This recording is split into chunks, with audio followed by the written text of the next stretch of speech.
This is a huge issue for us at the moment. Nobody hides their disappointment at the direction that the current party are taking. I'm very clear on my relationship with Keir Starmer, for instance. I didn't vote for Keir Starmer, but Keir Starmer won an election, and I'm a socialist, but I'm also a Democrat. And he won it, but he won it on a very clear platform. And that platform was a 10-point plan, which included setting out a very clear vision for a new economy and a new society. And that vision was based on our 2017 and 2019 manifestos. He stood on a platform to unite our party.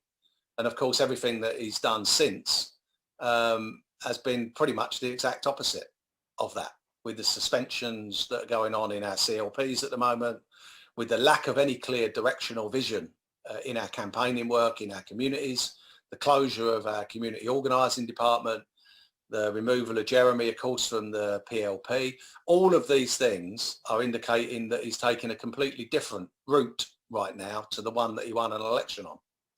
And nobody will be more disappointed and in some cases very angry with him than myself on that. The only difference that you'll find between us, I think, is our approach to how we're going to deal with it. Because I think we need to win the argument in a wider sense within our union and, of course, across wider society as well as in our party for that fairer, more equal, new ambitious vision for our economy and politics in our country. We didn't even win that inside our union. When that election took place for the new leader of our party, 60% of our members didn't vote for Rebecca Long-Bailey, voted for Keir Starmer. We hadn't even won the argument inside our union about the need to take our party in a new direction or to maintain the direction that we'd started on that journey with Jeremy. We didn't win that inside our union. We didn't win that inside our communities.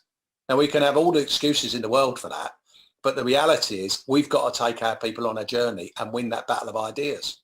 We've got to do it inside our union, but we've also got to do it inside the party and in a wider sense within our communities, because that's what's going to shift the politics here. And what I don't do and what I don't think is helpful, to be honest with you, is engage in this war of attrition or this public spat with the leader of the party.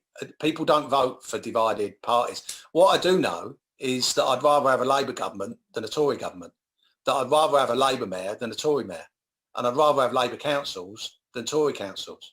Because whatever Labour won't be doing, it won't be doing it in such an oppositionist way to working class communities as what the Tories are going to do. They are going to attack us. They are going to force further austerity into our welfare state and our public services. They are going to continue to outsource and to privatise. They are going to attack our NHS. They are going to attack our trade union movement. And I don't think I don't think people more generally vote for divided parties. So this is a very sensitive issue. Because you're not publicly involved in calling people out does not mean to say you're not angry with what it is that they're doing or that you're happy with what it is that they're doing. What it means is perhaps you've got a different approach to trying to change that dynamic inside our party and bringing people with us. And that's my politics. I'll shout out when we need to shout out, absolutely, in support of our union and in support of our members and wider society. But it's not a war of attrition we're involved in here. Our enemy is a Tory government right now. That's our enemy. And whilst I am opposed to what's happening inside the Labour Party, I'll deal with that in a different way. But I'm not waging a civil war publicly against our party. That doesn't do us any favours at all.